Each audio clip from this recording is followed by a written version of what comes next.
One power, one power, one power.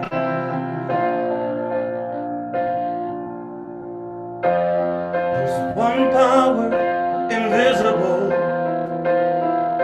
and you see it everywhere and every day. One power indescribable, and you speak of it with every word you say. Mysterious until you know the truth, as simple as the love inside of you. Call it God, call it Spirit, call it Jesus, call it Lord, call it Buddha, Baha'u'llah, angels' wings, or heaven's door. But whatever name you give it, it's all one power, can't you see? It's the power of the love in you and me. One power, one power, one power.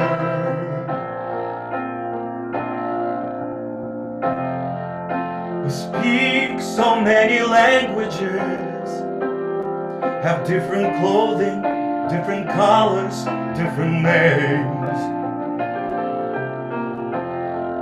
But different is only dangerous when we forget that in the heart we're all the same.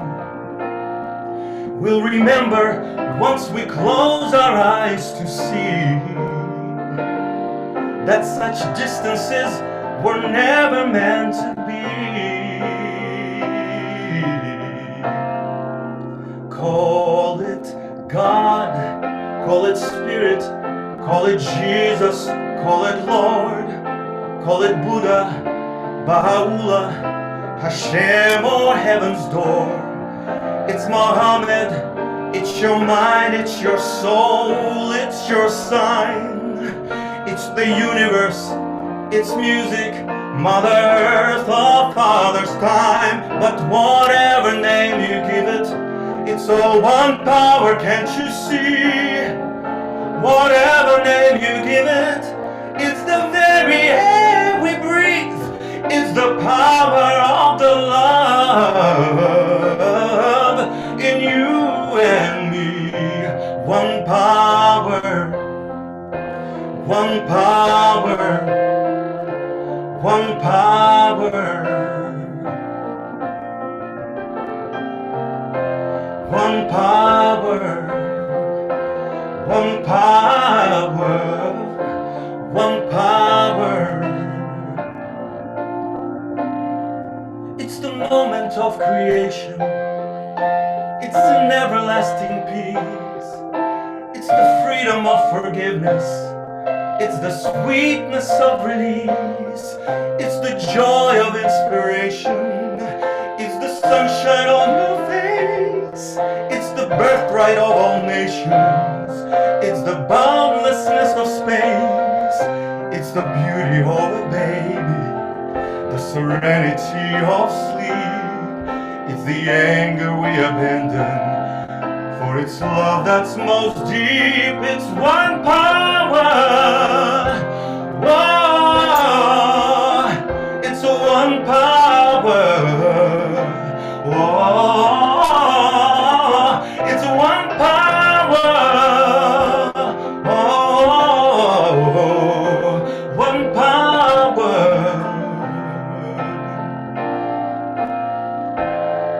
It's the power of the love that lives forever in you and me. It's the power of the love in you and me.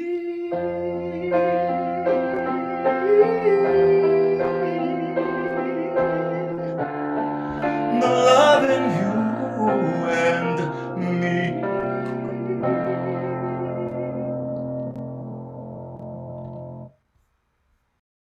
An intangible phenomenon permeates all that exists in our universe, our world. It is something so greatly desired and sought after that it can blind the most enlightened of souls. It is present at all times and in all that we do. It's called power. Yes, power. We hear the word often, but as a concept, power is one of the most utilized concepts and the most misused and abused as well. But what is power? The simple definition of power is having the capacity or ability to act in certain ways or impose one's will on others. It can be brute force, strength or might, authority, influence, control, or command over something or someone. There are forms of power in nouns, verbs, and adjectives. Power in mathematics, physics, politics. There is white power, black power, and horsepower. Power of the people, and so on. We find ourselves embedded in different power structures of our lives, whether individual or collective, as in collective bargaining. Whenever people come together to accomplish an objective, the phenomenon of power is at work. In leadership, there is a recognition of several types of power: expert power, referent power, reward, coercive, legitimate, and informational power. While I will not cover them all, there are a few that stand out. For instance, the ministry of Jesus offers an example of expert power. Jesus was one who taught and demonstrated his sense of expert power by the things he did and said. He came across as one having authority, and not as the scribes and the Pharisees of his day. He had credibility and could be trusted. He was someone who knew what was true, or at least what he was talking about. Another form of power that he possessed was referent power. Referent power, according to Nicole Lipkin, author of What Keeps Leaders Up at Night, is the type of power that inspires trust and respect in others. People trusted Jesus. Leaders get referent power through qualities such as honesty and integrity, which are the hallmark of servant leaders who serve not for their own sake, but rather for the sake of others. Again, Jesus modeled this power. It was also demonstrated by leaders like Mahatma Gandhi. Through referent power, he was able to positively influence a great number of people in his country and across the globe.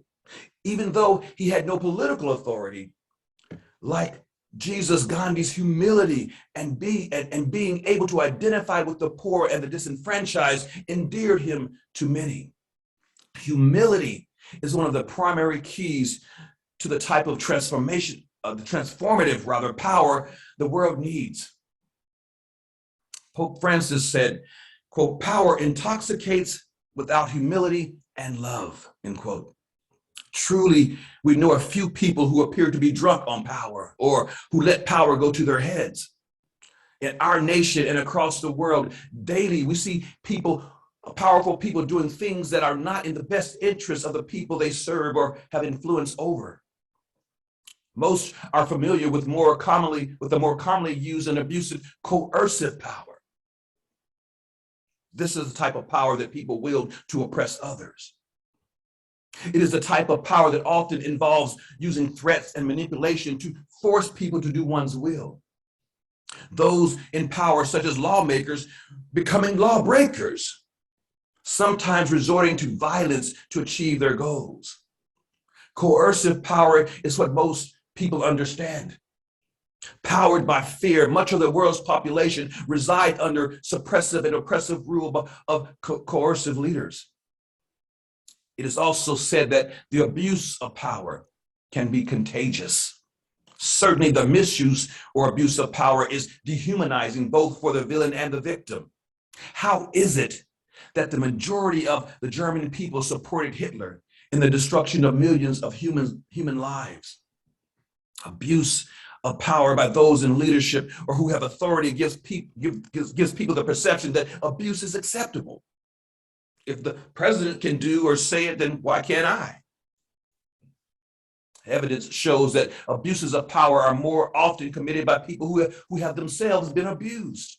Those who feel weak, needy, or fearful will often abuse their power by abusing others. Such can result in systems of abuse that persist and expand over time. Such is at the core of inequality and injustice. Systems that lie at the heart of principles like critical race theory, which sought to bring light to such systems. I could spend all day talking about abuses of power as they relate to policing, legislating, and even pastoral care. The one area that is uniquely built around the care of souls. And yet, almost any church member can relate stories of church members and congregations being left devastated or wounded by a pastor or other church leaders and members who misused and abused their power. I was one of them.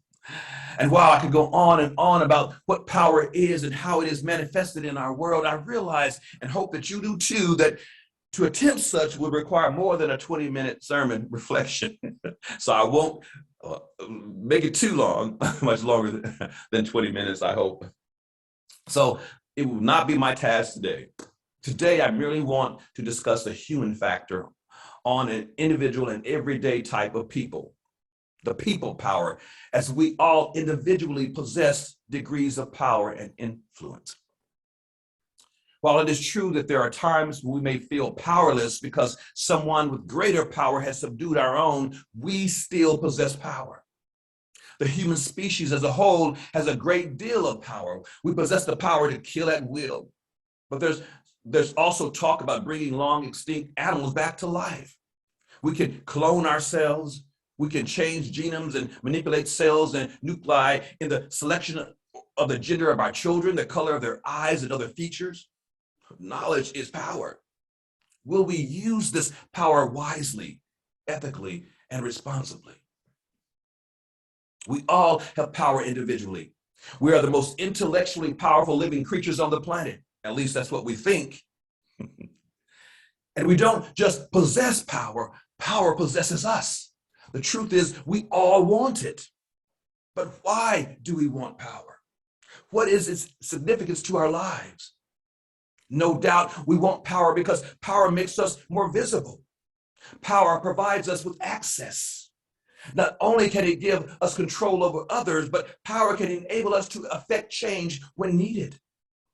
Some desire power to enrich themselves, even to the point of nefarious means to achieve personal gain and benefit at the expense of those who may already be marginalized and disenfranchised. According to Stephen R. Wallakanis in his Andrews University dissertation, quote, as individuals and nations, the quest for power characterizes our culture, and the desire for power, as a general rule, dominates the masses, whether economic, political, social, or technological, and I would add religiously as well. We all desire power, but we should take caution because as historian Lord Acton warns, and you know this quote, power tends to corrupt and absolute power, say it with me, corrupts absolutely, end quote. The problem is we humans don't want just mere power. It doesn't matter that out of all the creatures of the earth, we are at the top of the food chain. We're probably like demigods to the rest of the animal kingdom. But it doesn't matter how truly blessed we are in our intelligence, creativity, and resourcefulness. We still want more. In fact, we want the type of power that makes us stronger than a locomotive, faster than a speeding bullet, able to leap tall buildings in a single bound. No, we're not satisfied with the mere power that everyday people possess. We want superpowers. Now say amen, namaste, namaste, ashe. Did I hear you talking back to me? We want superpowers. We want to outbest the best, to be the most powerful, most successful in achievements, status, and clout. You see what people are doing all kinds of things just to get clout, saying and being salacious just to get clout and receive status. We want to make it to the top and stay there. But the notion that we would be responsible if we were there, if we were to have power, doesn't ring true from the historical evidence. For decades, powerful people and organizations have bought politicians who then enacted laws to serve only to keep the powerful in power. So we elect our politicians, we send them to Washington to represent us, and then they get bought by the highest bidder. And you can count on nothing ever changing if those who lack power stay in continuous conflict with other people like them. To conquer us, to render us ineffective, those in power just need to keep us divided, and they've been doing it quite well. Everyday people like me and you are using their power and voices for fighting amongst ourselves. While the right accuses the left of the cancer culture, school boards across the nation are choosing to silence and blot out histories by shutting down CRT and other diversity programs from being taught or implemented. This is not a good use of power. If it serves to suppress information and knowledge, and historical truths are prevented from being taught in schools under the disingenuous notion of protecting a certain demographic from feeling uncomfortable, yet they call people snowflakes. I digress. The 1%, however, benefits when those with limited power fight and thwart the progress of other people with limited power. This dominant power is something we're all familiar with. This is the power of a few controlling the resources and limiting the choices of the many. They want us to believe that there is lack and limited resources, so that we remain blinded to the truth and thus continue to compete with one another, which results in power struggles, rivalry, and endless conflict, as we are seeing in our nation today. Let us not be deceived. What I've come to understand is this: the most powerful could end world hunger and poverty in one day. I'll say it again. The most powerful could end world hunger and poverty in one day. Amen. Ashe. Namaste. Yet they keep the wealth unto themselves, which is often more than they or their offspring could ever use in their lifetimes. Sadly, these are the people who start wars to achieve political and economic advantages that the less powerful and poor will ultimately end up greatly sacrificing for. And the sad truth, my friends, is that if we were to have this type of power ourselves, we would probably be just like them, because we are them. How do we know this? Because this is who we have been as a species. It's always been survival of the fittest, taken out of the natural world into the political and economic arenas. And even language betrays the deeply seated cultural misgivings, because arenas were often built for gladiator battles. Today's reading from George Orwell helps to make clear the allure of power. Quote, "We know that no one ever seizes power with the intention of relinquishing it. Power is not a means, it is an end. One does not establish a dictatorship in order to safeguard a revolution. One makes the revolution in order to establish the dictatorship. The object of persecution is persecution. The object of torture is torture. The object of power is power." First, I ask the question: do you recognize and acknowledge that you have power? We all have power. There's power in your words, your money, your social and political influence, your good looks.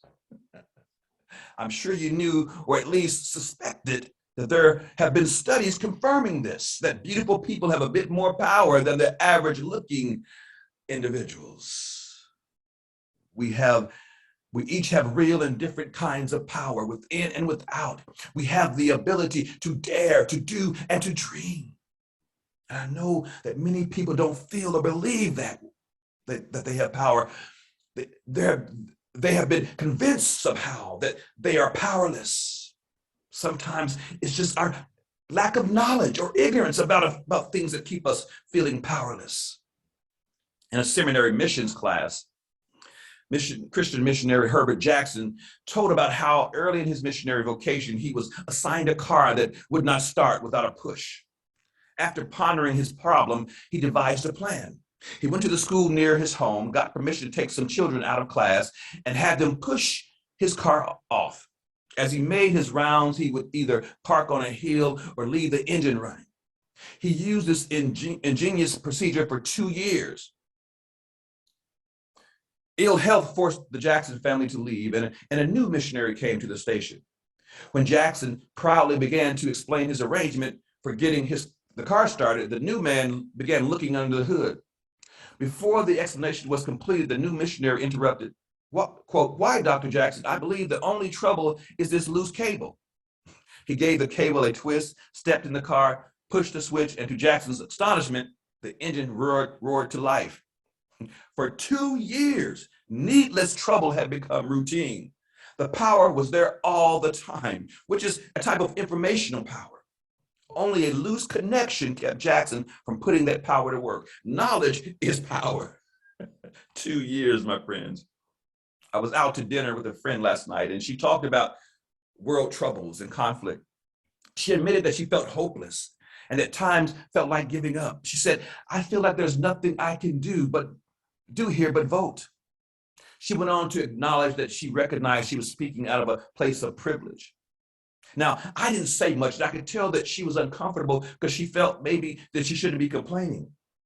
But I affirmed her ability to vote, and I encouraged her to make sure that she showed up at the polls informed and vigilant. But I told her there is always more to do. As long as there's a strong desire to achieve more, there will always be an opportunity to do more. I'm reminded of a poem by Marianne Williamson titled "Our Deepest Fear." And it goes a little bit like this. Our deepest fear is not that we are inadequate. Our deepest fear is that we are powerful beyond measure. It is our light, not our darkness, that most frightens us. We ask ourselves, who am I to be brilliant, gorgeous, talented, fabulous? Actually, who are you not to be? Our innate power can be cultivated internally and manifested externally. In this sense, a person's personal power grows as they grow and mature. True power is a combination of both external and internal power. This means that anyone can access a certain amount of power, regardless of their position in the hierarchy. We may feel powerless to change outcomes, but we are not. People have said and done things that minimize our effectiveness, and they will continue to do that. And there will always be those who will exploit others and our world. But even in our limited power capacity, we have something that remains. Let us do our part. Let us use the power and influence that we have to impact positive change in our world. We can do it. Say it with me. I have power. Again, I have power. We must use people power, our superpowers, if you will, to heal our world and to move society forward. The enlightened ones among us, those who know their power and how to use it for the betterment of society, fully understand the responsibilities that come with power. They keep their egos in check. They recognize that the world conditions and interactions are dire, and they call us out for the irresponsibility in our caretaking of each other and the creation. They recognize that our neglect and outright abuse of the planet have led to wars and conflict, famine, disease, and widespread pollution of our land and seas. They see how climate change is threatening our very existence and likely cause the extinction of many of Earth's creatures. They know that the only way we are to survive as a species and a planet is that we first realize that we humans do not own this planet, but are mere caretakers of it. And if we continue to abuse it, we will be destroyed by it. The enlightened ones among us have used their power to become ecologically aware, recognizing that nature has rights too. We should learn to recognize the inherent right that every bird and every creature has not to be destroyed at the expense of man's perceived higher rights to build condos, oceanic oil rigs, mining tunnels, and so on. It is time that we rise to the responsibility for the care of each other and the earth. We must revisit and possibly revamp the uses of power. We mustn't be like those who only want to exploit the planet and its resources, as well as harming other sentient beings, including their fellow humans. Folks, there is not an easy way to say this, but humanity now, brought closer together by our technology, is negotiating its place in the bio and ecosphere of this planet. And we are either going to reach maturity and use the intellect afforded to us by nature and evolution for the good of the entire planet and all its people and animals, or we're going to face extinction. I wanted to tell my friend who was feeling powerless about what is in her power to do right now. I wanted to tell her that she could support minority-owned businesses in the community. She could support artists, writers, activists who speak out against injustices, buy their music even if she doesn't listen to it, share their work on social media platforms. She could harness the power of social media, examine her beliefs and habits, educate herself about social justice issues, volunteer, donate, practice gratitude, be kind to others, be kind to herself. And don't forget to laugh and smile. Don't be judgmental. Save the earth by not polluting. There's a lot of things that we can do. Some of these are within our power to do and be. If we want change, we must recognize that it will not be the power of force, coercive force, compliance that impacts and transforms our world. It will be those who have limited power, but who are excellent in character, who have integrity, humility, and genuine concern for others, those who recognize that our fellow citizens are not our enemies. It will be those who believe in the power of prayer, the power of meditation and intentionality, who call us back to ourselves when we stray away. They call us to take courage. They remind us that we do, in fact, have real superpowers. We have our voices, our strength, our creativity in solving the world's problems. We have our togetherness. We have choices in how we use our power. There's a story I read a couple of weeks ago that speaks to this. Less than 1 week into his new job, Atlanta police officer Chief Milton got a call for a robbery at a local dollar store. When he arrived at the scene, he didn't find a thief, but a desperate 12-year-old girl. The young girl had attempted to shoplift a $2 pair of shoes that she planned to give to her little sister. Her family of 7 could not afford to buy the children new shoes, but she wanted to surprise her 5-year-old sister with a new pair.